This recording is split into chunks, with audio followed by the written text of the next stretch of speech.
Cataclysme au Moyen-Orient qui vient d'avoir lieu, le régime de Bachar al-Assad avec Damas, ville millénaire, est tombé aux mains des rebelles soutenus par la Turquie, les États-Unis et le gouvernement d'Israël.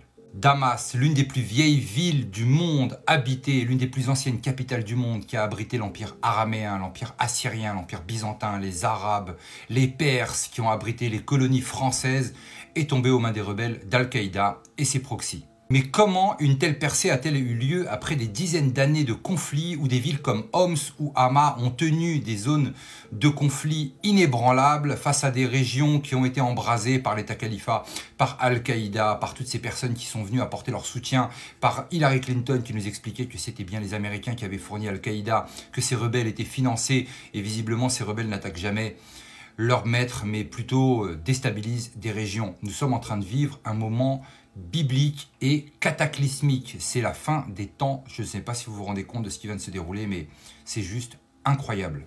Le jour de l'inauguration de Notre-Dame, Damas tombe après des années de résistance en une action extrêmement rapide. On se retrouve avec le spectre du Mordor, Isis, qui renaît de ses cendres et c'est juste ahurissant. La Turquie avait pris des positions fermes en expliquant qu'elle soutenait ses rebelles, en expliquant que l'avancée de Homs, de Hama dans la poche de résistance était le fruit d'une collaboration et que l'objectif était bien Damas et de faire tomber Bachar al-Assad qui n'a opposé absolument aucune résistance. L'armée syrienne est tombée, a été complètement disloquée, les militaires sont en train de s'éparpiller aux quatre coins du monde, mais en tout cas il n'y a eu aucune résistance. C'est un mouvement qui laisse tout le monde au dépourvu.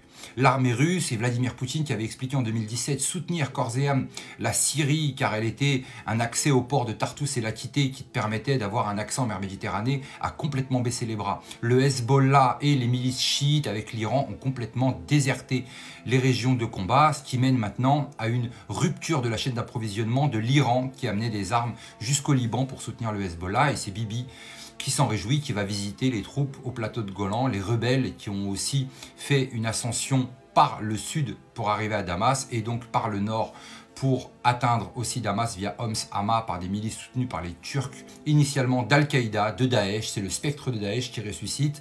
On a le leader Al-Julani qui était un leader de Al-Qaïda qui vient maintenant à la tête du pays, de l'État syrien. C'est complètement ahurissant. La télévision nous le fait passer en boucle maintenant en nous expliquant qu'il a changé, qu'au bout de 10 ans, c'est devenu un gentil petit modèle pour la société démocratique. Mais bon, on se rend compte quand même qu'il y a 10 ans, à Deir ez-Zor, il faisait partie de l'État islamique et qu'il ne faisait pas des choses très bien. Initialement, ce sont des régions riches en gaz et que des accords gaziers avec le Qatar pour alimenter via la Syrie et la Turquie pour alimenter l'Europe étant pour parler. Ce que la Syrie, Bachar al-Assad avait refusé, avait préféré le projet de l'Iran qui passait par un pipeline passant par l'Irak et la Syrie pour traverser la mer Méditerranée. On pense aussi au gazoduc russe et la position de la Russie qui a complètement baissé les bras et elle, Nord Stream étant coupé, on se demande quelle idée ont derrière la tête tous ces accords. En tout cas, des jeux ont été faits dans l'ombre, c'est quelque chose qui n'est pas fait par hasard, ils ne sortent pas de nulle part. On a des mouvements qui avaient été faits, des alertes qui avaient été données, mais visiblement personne n'a agi. Est-ce qu'on peut se demander réellement la suite des événements concernant les rebelles, si oui ou non ils iront attaquer Israël qui est censé attaquer les Palestiniens? Et donc, est-ce que ces rebelles sunnites vont aller défendre la cause palestinienne et appuyer le Hezbollah ou collaborer main dans la main? En tout cas, j'ai toujours le Grand Israël qui me revient dans la tête. Et là, en voyant cet effectif monter en puissance du côté des sunnites, je me demande si ça ne va pas plutôt dans le sens de Bibi,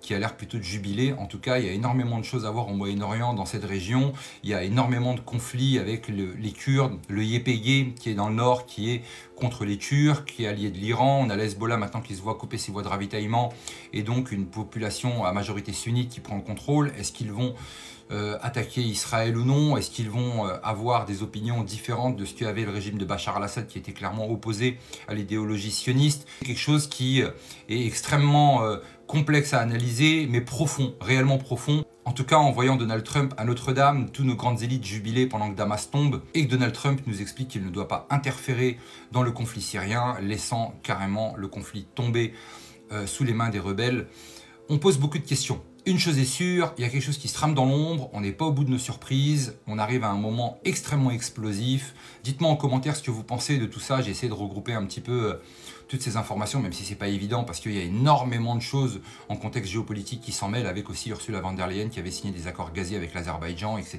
etc. Enfin, ça devient tentaculaire. Dites-moi en commentaire ce que vous en pensez, prenez soin de vous, et je vous dis à très bientôt.